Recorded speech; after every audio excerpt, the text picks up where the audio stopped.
Hello guys, welcome back to frustrated engineer. और अभी हम देखने वाले हैं असिम्प्टोटिक नोटेशंस। असिम्प्टोटिक नोटेशंस क्या होते हैं पहले तो वो समझ लेते हैं। तो हमारी जो टाइम कॉम्प्लेक्सिटी होती है, टाइम कॉम्प्लेक्सिटी मतलब कम से कम टाइम में अपना कोड जो है वो एग्जीक्यूट करना, तो वो उसको डिफाइन करने के लिए एक यूनिट लगेगा ना। समझ लो आप 1 किलो, अब अगर आप बाहर गए, ओके, अगर आप कहीं पे कुछ सब्जी वब्जी लेने गए तो आप 1 kg बोलोगे, 1 kg, या फिर कुछ भी लेना हो तो 1 kg बोलोगे। 1 kg क्या है आपको पता है? कुछ नहीं है, वो बस एक यूनिट है, समझ रहे हो? यूनिट है।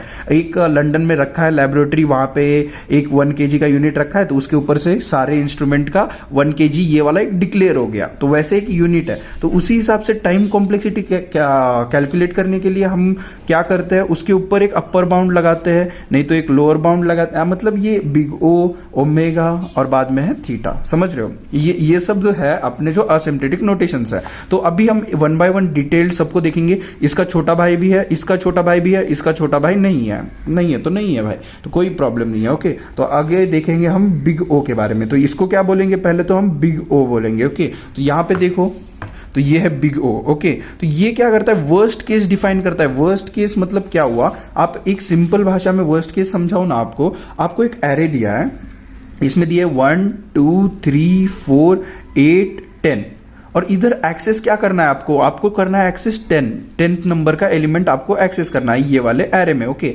समझ लो, ये वाला डिक्लेरेशन का पार्ट जान दो। इसमें अगर ये 6 नंबर आपको दिए हैं और 10 नंबर का आपको एलिमेंट एक्सेस करना है, तो क्या हो जाएगा? आपका बहुत मुश्किल हो जाएगा ना भाई। ये वर्स्ट केस है। मतलब क्या? अगर 1 आता तो क्या हुआ? वो बेस्ट केस हुआ, और बीच में आया तो एवरेज केस। भाई इससे सिंपल एक्सप्लेनेशन कहीं है? नहीं होगा ब्रो, पक्की बात। ये वर्स्ट केस है, 10 ढूंढना होगा, तो सभी को ढूंढने के चांसेस अगर सेम ही होंगे तो क्या करेंगे हम? ये एवरेज केस है, और फर्स्ट पे ही अपना जो चाहिए वो एलिमेंट हुआ, तो वो क्या बोलेंगे हम उसको? Best case. होपफुली आपको समझ आ गया होगा। तो बेस्ट केस में टाइम सबसे कम लगेगा, एवरेज केस में टाइम मीडियम रहेगा, और वर्स्ट केस में टाइम कैसा लगेगा? सबसे ज्यादा लगेगा, क्योंकि सभी एलिमेंट्स को ट्रैवर्स करते करते आपको ढूंढना है जो कि आपका एलिमेंट है। ओके, ट्रैवर्स आपको ये पता नहीं रहेगा कि 1 कहां पे, 2 कहां पे, 3 4 8, इधर एड्रेस दिए नहीं है हर एक एलिमेंट के। ओके, आपको बस क्या दिया है? 10 दिया है, और 10 ढूंढना है। पहले आएंगे हम यहाँ पे, 10 है क्या? नहीं है। 2 पे 10 है क्या? नहीं है। 3 पे 10 है क्या? नहीं है। 4 पे 10 है क्या? नहीं है। 8 पे 10 है क्या? नहीं है। 10 पे यहां पे अपना एलिमेंट मिल जाएगा। वहीं अगर देख लो 1 ढूंढना होगा तो क्या हो जाएगा?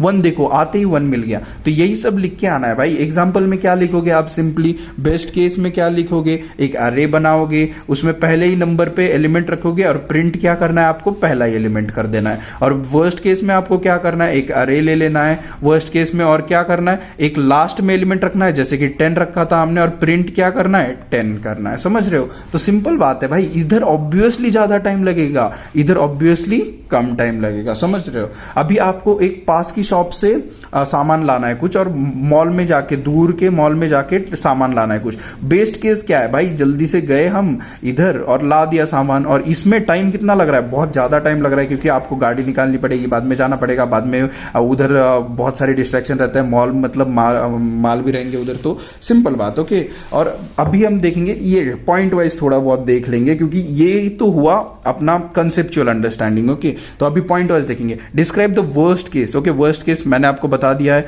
Covers highest number of inputs. देखो हाईएस्ट नंबर ऑफ इनपुट्स कैसे? 1 2 3 4 5 10 तक गया, तो हाईएस्ट नंबर ऑफ इनपुट्स इसने ले लिया। समझ रहे हो? The time complexity of algorithm है हाई। अगेन वही पॉइंट है, वही पॉइंट्स है भाई, मैंने जो बताया वही पॉइंट्स है। बस ये, हाँ ये देखो, ये वाला फालतू पॉइंट है। ये नोटेशन इज इंट्रोड्यूस्ड बाय ये वाला साइंटिस्ट। साइंटिस्ट का नाम किसको याद रखना है भाई? साइंटिस्ट ने तो हमारी जिंदगी खराब कर रखी है, तो उनका नहीं रखेंगे याद। ओके, अभी आएंगे हम थीटा की तरफ। ओके, थीटा क्या होता है? एवरेज केस के लिए। एवरेज केस मतलब हर एक एलिमेंट का एक्सेस होने का चांस कितना है? एवरेज है। ओके, तो टाइम कितना लगेगा? एवरेज लगेगा।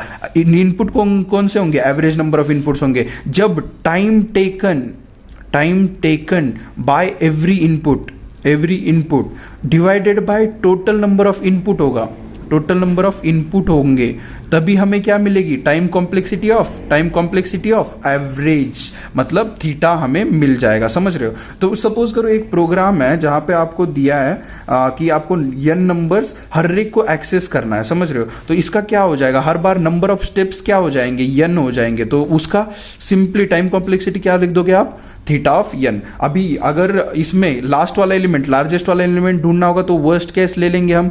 ओके, तो उसमें क्या हो जाएगा, बिग O ऑफ n। मतलब देखो बिग O ऑफ n का मीनिंग क्या है, बिग O ऑफ n मतलब ये एक हाईएस्ट लिमिट है, हाईएस्ट लिमिट। इससे कम भी आंसर हमारा हो सकता है, पर इससे क्या, इससे ज्यादा नहीं हो सकता। अभी थीटा n है, थीटा n मतलब थीटा n ही रहना, number of steps theta n ही रहना। वहीं पे ओमेगा n अगर रहा, ओके, ओमेगा n अगर रहा तो मिनिमम स्टेप्स है, मिनिमम इतना रहना, बाकी कितना भी बड़ा हो सकता है। समझ रहे हो? तो अभी यहां पे और एक बार देखेंगे हम, बिग थीटा की तरफ आ गए। Describe average case working mechanism of N algorithm, बाद में covers average number of inputs, वही सब प्रॉब्लम है। और टाइम कॉम्प्लेक्सिटी भी एवरेज होगी, बिग ओमेगा। अब आया ओमेगा की बारी। ओके, बेस्ट केस के लिए यूज होता है, तो सबसे टाइम कितना कभी लगेगा, लोवेस्ट लगेगा। और इनपुट कितने कवर करेगा, ये बहुत कम इनपुट। मतलब देखो 1 ढूंढना है आपको, एक ही इनपुट आपने क्या किया, एक्सेस किया ना, एक ही इनपुट एक्सेस किया और आपको मिल गया आपका प्रिंटिंग स्टेटमेंट, खत्म। उधर ही आप क्या कर दोगे, रिटर्न कर दोगे प्रोग्राम से। समझ रहे हो?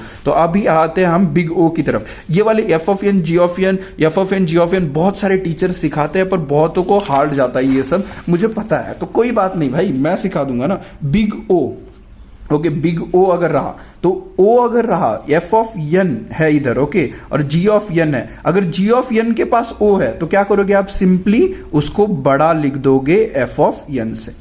ये सिंपल है भाई, जिसके पास वो O है वो बड़ा हो जाएगा।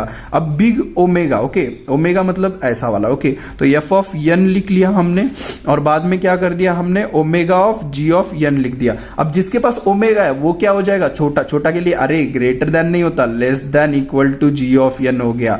सब इजी है ना यार, इजी है। ओमेगा जिसके पास है वो छोटा होगा, तो ये छोटा का साइन यूज कर लिया हमने। थीटा के लिए क्या हो जाएगा भाई, इक्वल हो जाएगा f of n is equal to g of n। Theta लगाने की जरूरत ही नहीं है। अभी और दो बहुत असिम्प्टोटिक नोटेशन है जो बहुत इंपॉर्टेंट है, बहुत लेस लोगों को पता होते हैं ये सब। लिटिल ओ मतलब छोटा सा ओ। छोटा सा ओ क्या करता है, देखो बड़े ओ ने क्या कर दिया, ग्रेटर देन और इक्वल टू किया, तो छोटा सा ओ क्या करेगा, बस g of n, simple, greater. और बाद में ओमेगा क्या करेगा, स्ट्रिक्ट करता है ये। इक्वल टू है क्या, इधर कंडीशन नहीं है, तो सिंपली हो गया होगा। आपको समझ तो आ गया ना भाई, बच्चों का काम है ये। 4th 5th के बच्चों को सिखा दूंगा तो वो भी समझ जाएंगे। समझ रहे हो? छोटा वो क्या है, एकदम डिफाइनाइट करता है, और बड़ा वो क्या करता है, ग्रेटर देन और इक्वल टू डिफाइन करता है। होपफुली आपको पूरा का पूरा वीडियो समझ आ गया होगा। That is it for today guys, मिलते हैं नेक्स्ट वीडियो में। So I'll be listening to Ashiki 2 songs until I hear something relatable.